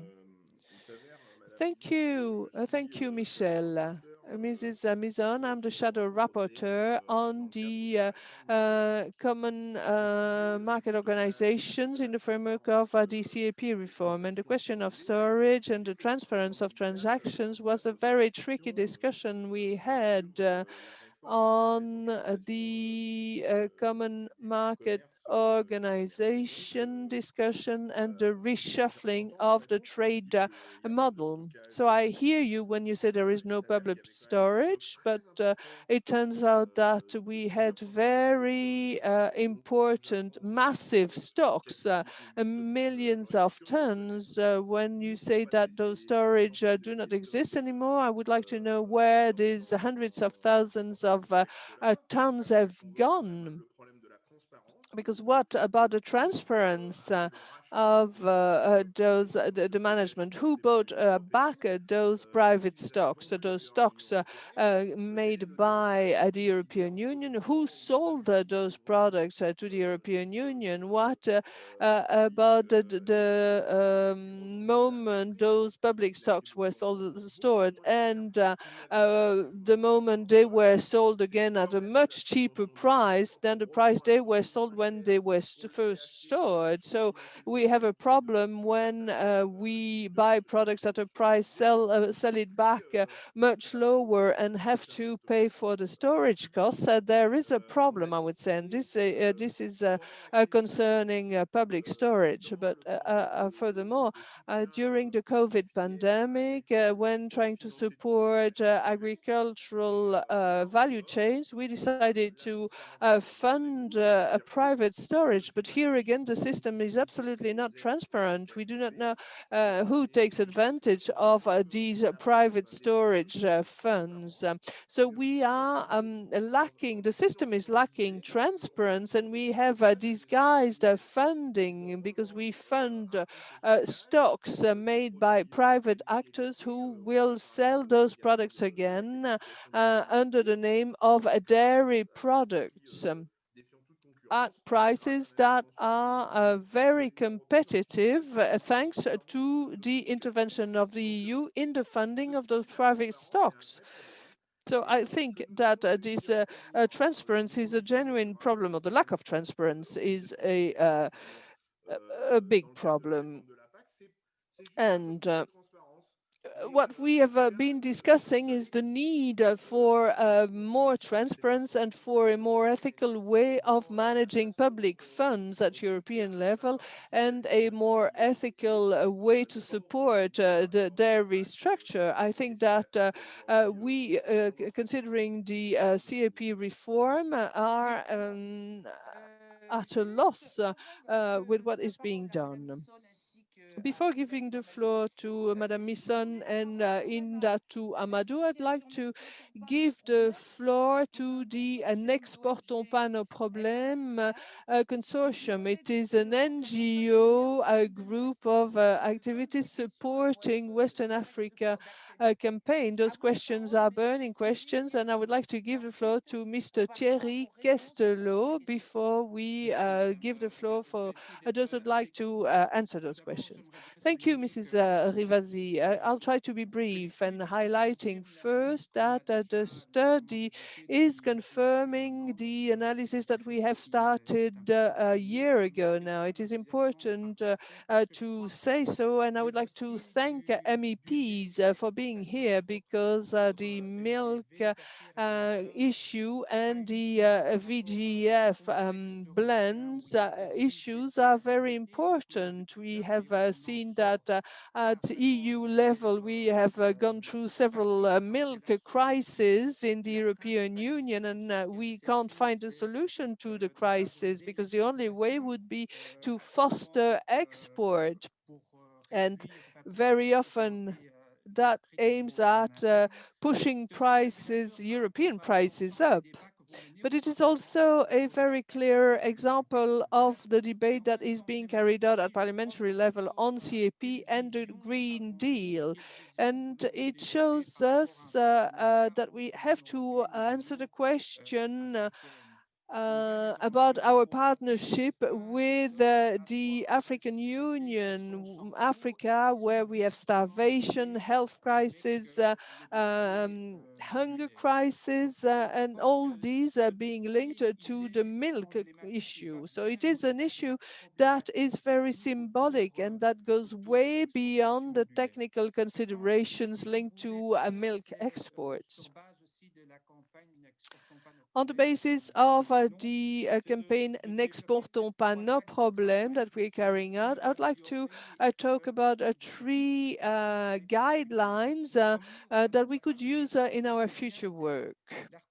First, and we've discussed that already, we should acknowledge the problem, and we should try and fight for more transparency. And I would like to congratulate the Commission for the way we've gone, because in April 2009, when we invited the partners from the Mon Lait Local campaign in Brussels to start a discussion with the European Commission, the realities that were described heard by our partners were really elbowed aside by Filigan commissioner, who said, and I quote, "This is fake news, this is misinformation," and I think that some are fighting for a starvation policy. So that was what he literally said, and this is what has been conveyed since April 2019. Mrs. Misson has insisted on the joint efforts that were made to improve transparency and to introduce this tariff code that is specific to VGF blends. And the Commission has also embarked on a discussion with European companies. So these are very important steps that we are making. And as Madame Misson also said, the analysis on the impact of VGF blends will be pushed forward. So we have to increase the transparency and talk more about the negative impact. And we should therefore have a better analysis on the impact of exports. And we should, as Mr. Bito has just said, we should examine the consequences of public storage. And this is not touched upon enough because these are parameters that do not appear in the discussions we have with the EU Milk Observatory.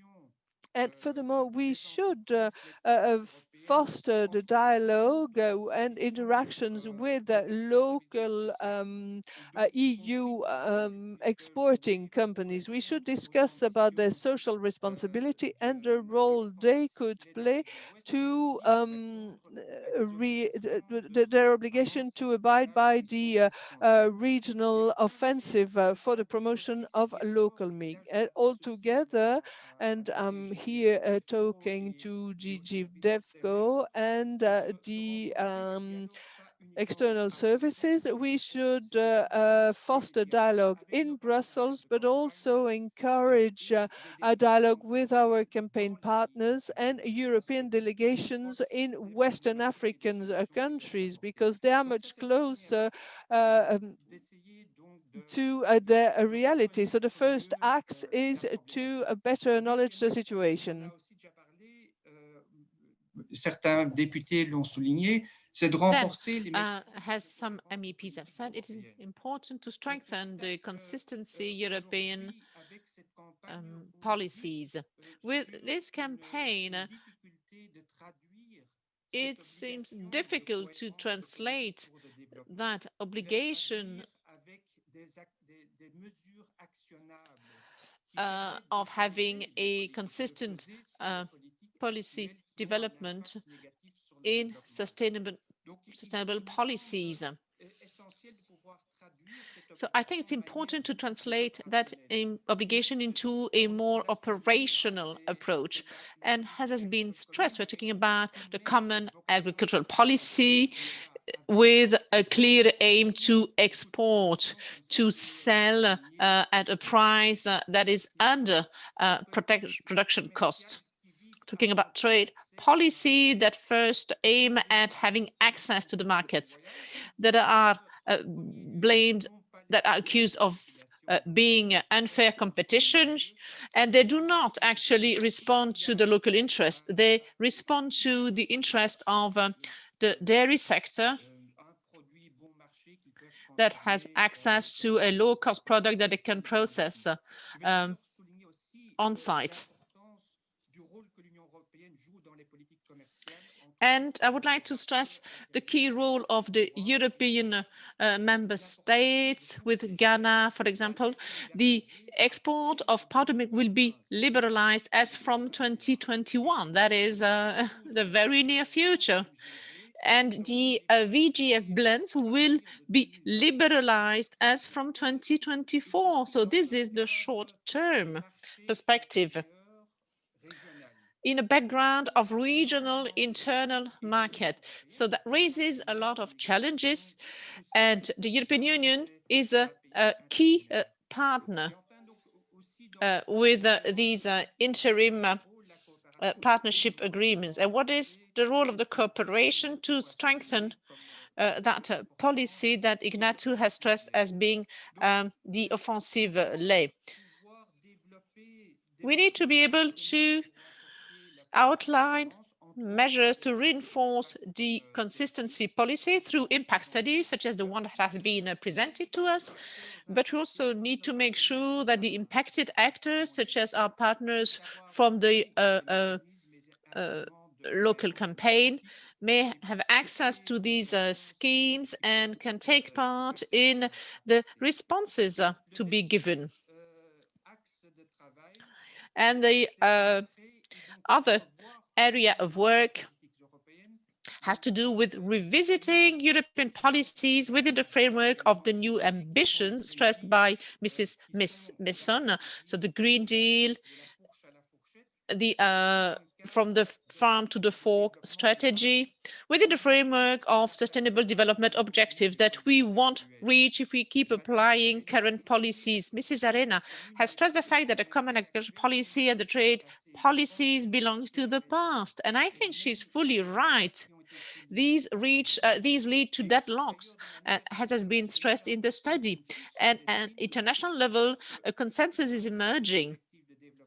And it says that to reach the Sustainable Development Objective, there is no need to speed up current policies.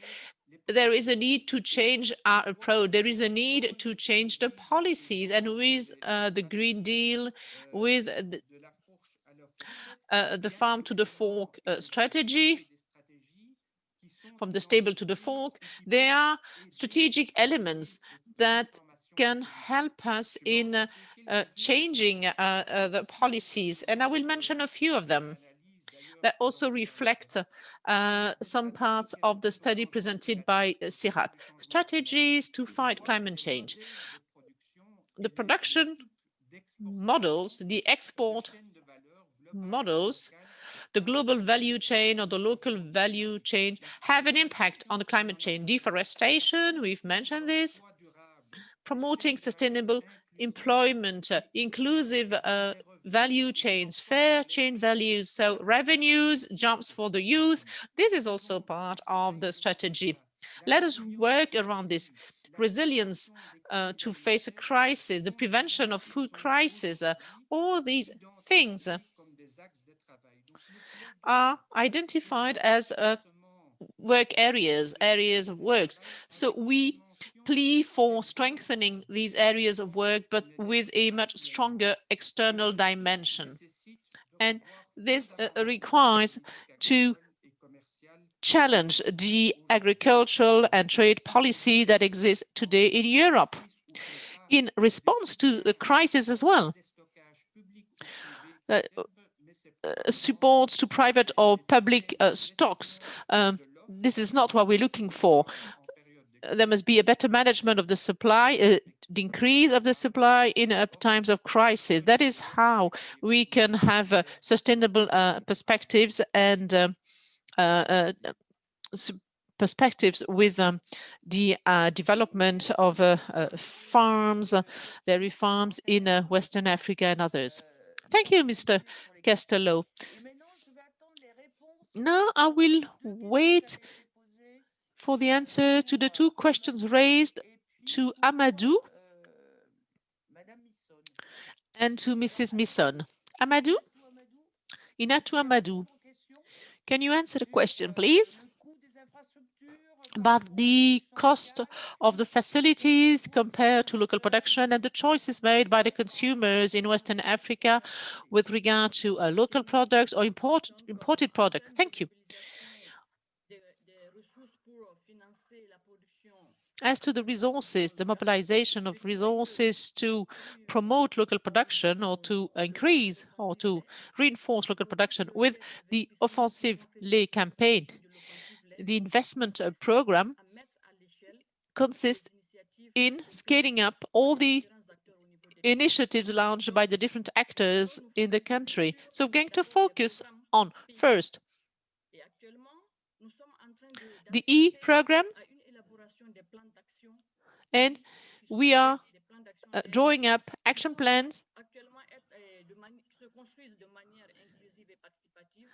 that are inclusive and that will aim at collecting funds, collecting investments in different countries. The mobilization of resources will first mean trying to get resources from the state budget, but we'll go a step further.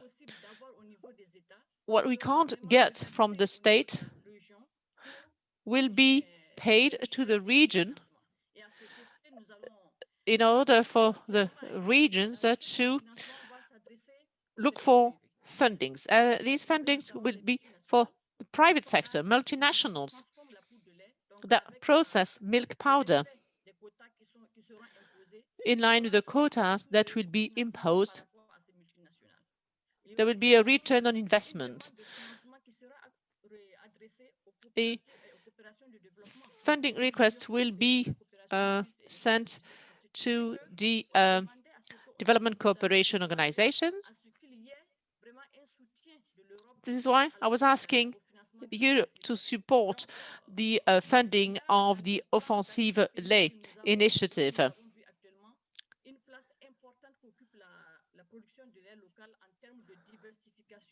And the local milk production means a lot with regard to the diversity of local races in terms of genetics and in terms of facilities that are set up to collect milk, in terms of training about the processing of milk to make milk, good milk, quality milk.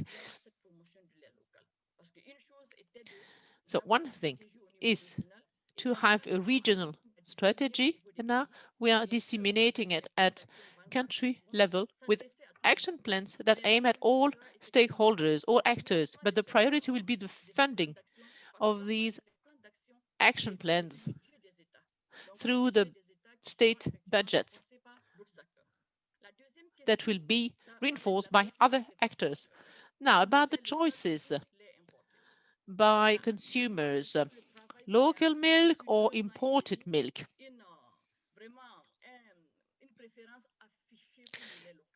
It seems it is clear that would rather consume local milk. But there is a lack of understanding, a lack of knowledge about what is local, what is imported. So we've been working on this for quite a while, and we receive requests for consumers who say, where can we buy local milk? Because the milk that I can buy next to my house is imported milk. So this is why we are working on for the moment with the different programs implemented in the different countries. Some have committed in mapping the facilities that process local milk, so to inform consumers. So there is a clear will from the consumers to buy more local milk. Okay, I will now hand it over to Brigitte Misson to answer the questions raised by Benoît Miteau and the questions raised by other participants. Mrs. Misson, you have the floor. Thank you, Mrs. Rivaza. Thank you, Benoît Miteau, for the questions.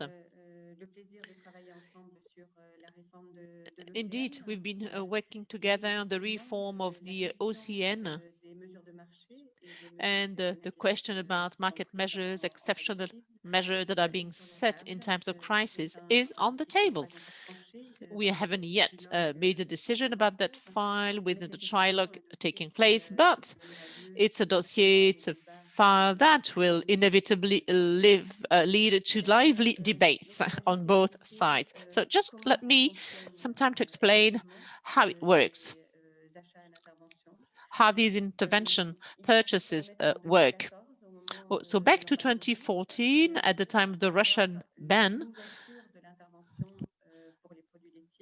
the intervention prices were started by the European Commission, and as from 2015, powder could be bought with intervention price in 2015, 2014, 2015.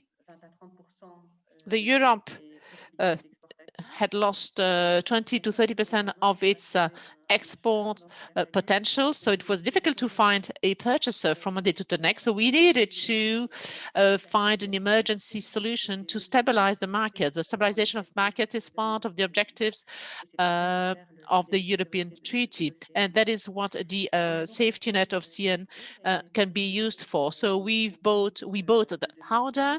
So at the end of 2016, about 380,000 tons of skimmed milk powder was bought at an intervention price. And once the market situation got better, we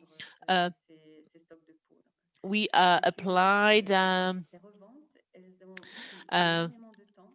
we could actually sell these milk powders, but it took a long time because these resellings cannot disturb the market. So it was done very progressively, step by step, and we waited for a recovery of the market to sell these milk powders. The OCN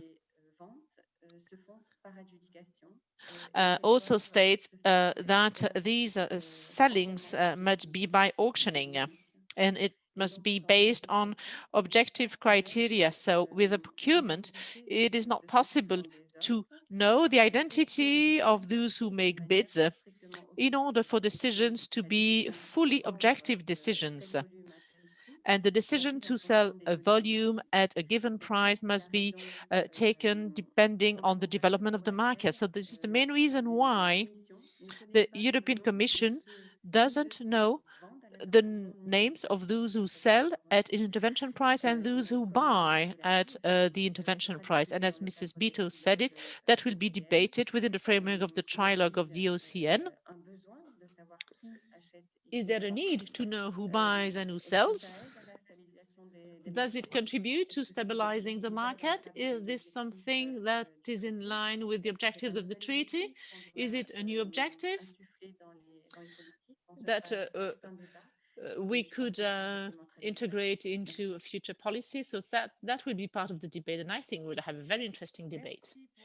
Thank you for these answers. So we're going to close this webinar. I will give the floor to Pierrette Esberger-Ufana, who has also taken part in the funding of the study, and then the final word will be for Benoit.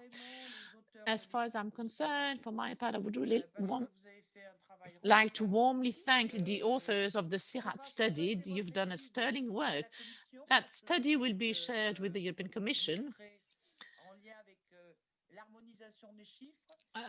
So within the framework of the harmonization of figures, and also because there are proposals to move ahead. We have all the answers, and I think that with good faith altogether we'll be able to solve a few problems. We'll be able to contribute to a true development of local milk production in Western Africa, and on the basis of agreements with the European companies as well. We also have to make huge efforts to be more transparent and about the integration of local milk in the production of milk in Western Africa. Pierrette, you have the floor.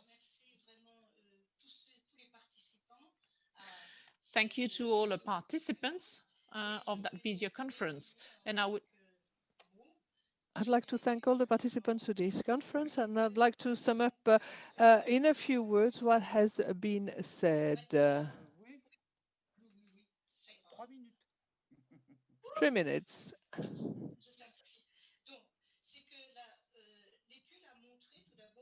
The study showed that milk collection has been growing since the beginning of the year 2000 with the appearance of dairy farms and new actors such as pastoral and agro-pastoral organizations and companies. These local companies have grown and close to large cities, And this is why we say that the local potential is underexploited, because pastoral organizations are excluded from the collecting of milk. But these small dairy enterprises such as the Laiterie du Berger in Senegal are responsible for collecting milk at a local level. And we can therefore say that the emergence of these farms has fostered and improved local production, even though that local production is still very low as compared to the volumes that are being imported.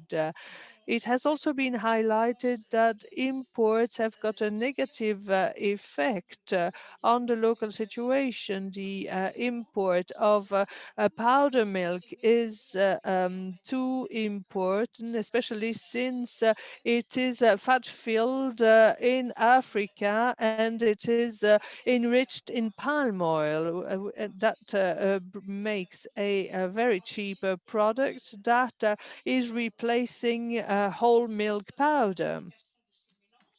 Historically, these blends have appeared on markets alongside a whole range of so-called dairy products. They are actually mixed or blended with these milk powders that are not dairy products altogether, stricter sense, that are the results of a mixture of milk powder and vegetable fats of oil palm origins very often.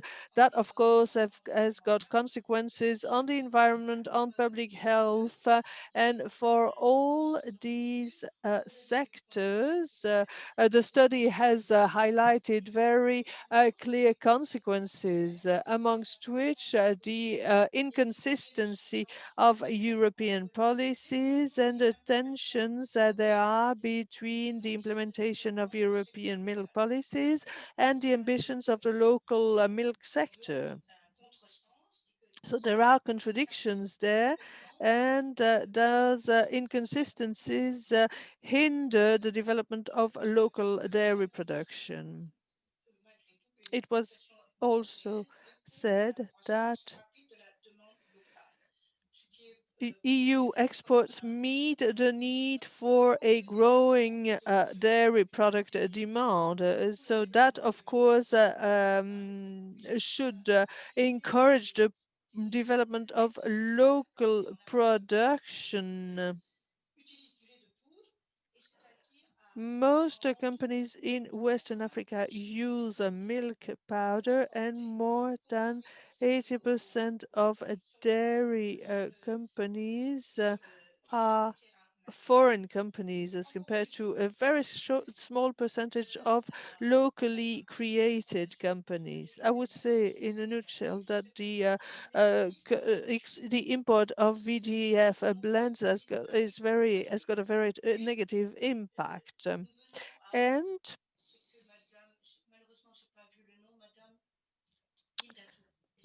Mrs. Indatu talked about the campaign launched 2 years ago. No, go on. So 65 countries. The lady is reading a text very quickly. The sound is very poor, so I'm sorry, but it's very difficult to translate. We have got a very honest dialogue, a very important dialogue with consumers in Africa who are being deceived by deceitful advertising. Large companies are presenting those products are genuine milk products, even though we know that powder milk cannot even be called milk powder. So the local campaign aims at limiting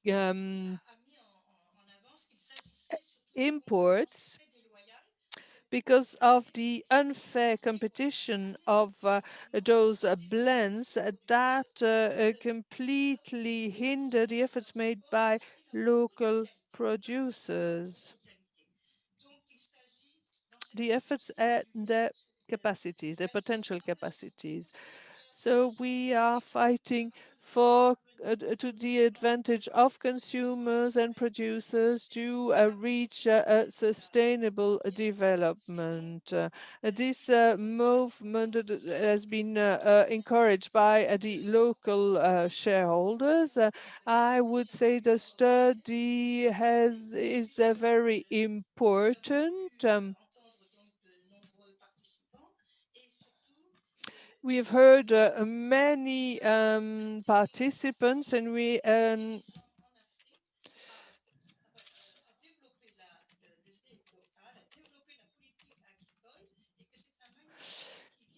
an agricultural policy has been developed, and the UEMOA has developed an investment program aiming at doubling local production by 2030 and aiming at developing local herds and cattle breeding. So I think that I summed up in a few words the discussions that were held.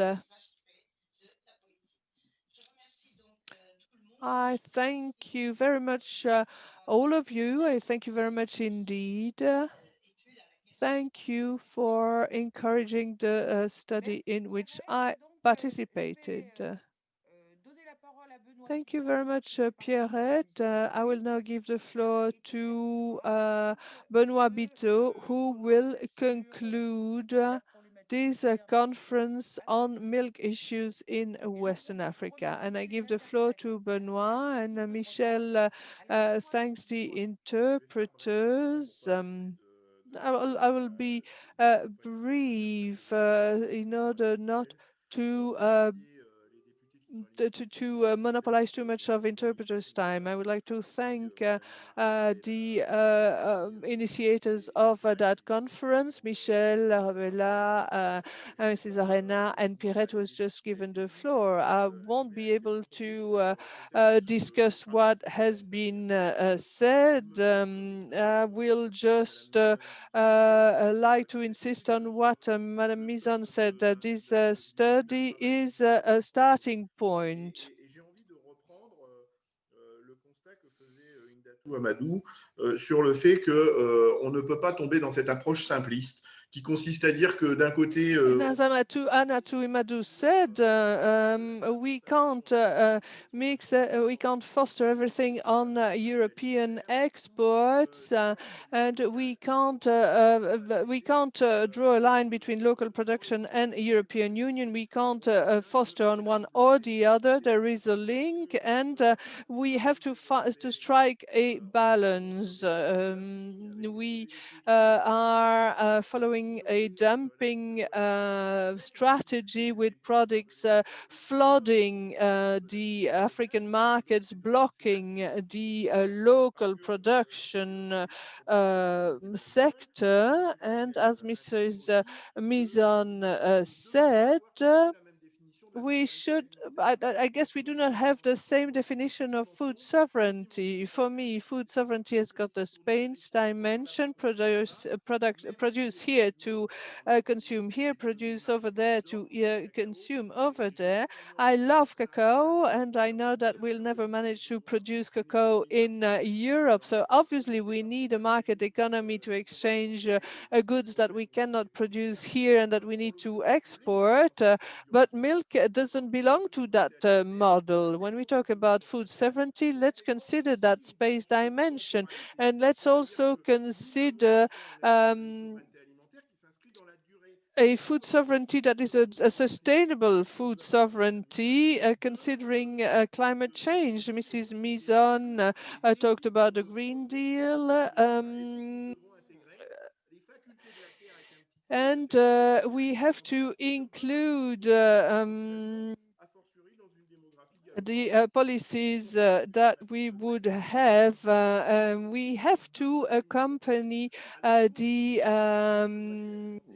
setting up of a food sovereignty. This is our responsibility as European Union representative.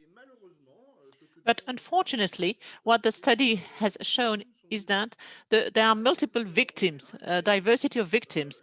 The European farmers, the milk price on the European market does not cover production costs. So farmers, European farmers that produce milk are the victims of European policies that apply European level. This is why I do not agree with the cap, the draft cap. The Western African farmers are also victims because the European policy is actually a dumping on the prices of products exported to Africa. And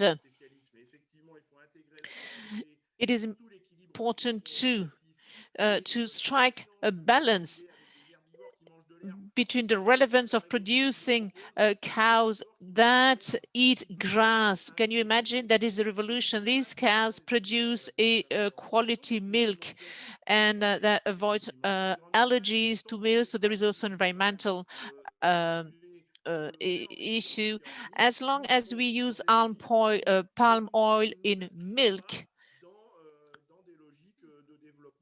we are not a part of development approaches, policies that integrate the Green Deal and the climate change challenges. So we're talking about the Green Deal, and we're talking about public policies. Public policies do not aim at interfering in business strategies, in the strategies of industry operators. But we, MPs, MEPs, we need to act to change policies that the industry operators want to keep on exporting refatted blends, refatted powder. Well, but we need to stop funding such logics. We need to stop that because it backlashes with the climate change challenge, with the health challenges. So this is the mitigation that I wanted to conclude with. We are not here to say stop doing this. We, as guarantors of public money, we need to make sure that public money does not support such initiatives, such ways of doing, with all the disasters that it triggers. So this is my final word. And I think that it is using that pillar that we can keep on thinking on how to develop agricultural practices at European level, at African level, at the cooperation between our two continents that need to cooperate hand in hand and not making competition to one another. So thank you very much for your attention. And once again, thank you to take that initiative, Michel. Thank you to Marc, Marie. I've been very happy to be invited, very pleased to make these dynamic conclusions, but those of you who know me know what to expect. So thank you very much for the invitation, and I hope that with that study and with the ways that with the avenues that I have mentioned, I hope that we will be able to build the future of that initiative. Thank you very much. Thank you very much to all of you. Thank you to the MEPs. Thank you to the NGOs. Thank you to all participants. The CIRAD study is a very good document that can be used as a basis, as a pillar, as Benoit said. Thank you to the European Commission as well. Thank you for being here with us, to exchange with us, even if we do not agree on everything, on the way we construe things as well. But there is an opening, and we should make the most of that opening to move ahead all together. Thank you. So let's move ahead. Let's build something together. Let's keep talking to one another to move ahead with that common agricultural policy to allow each and everyone on both sides of the sea to develop. Thank you to you all. Bye-bye.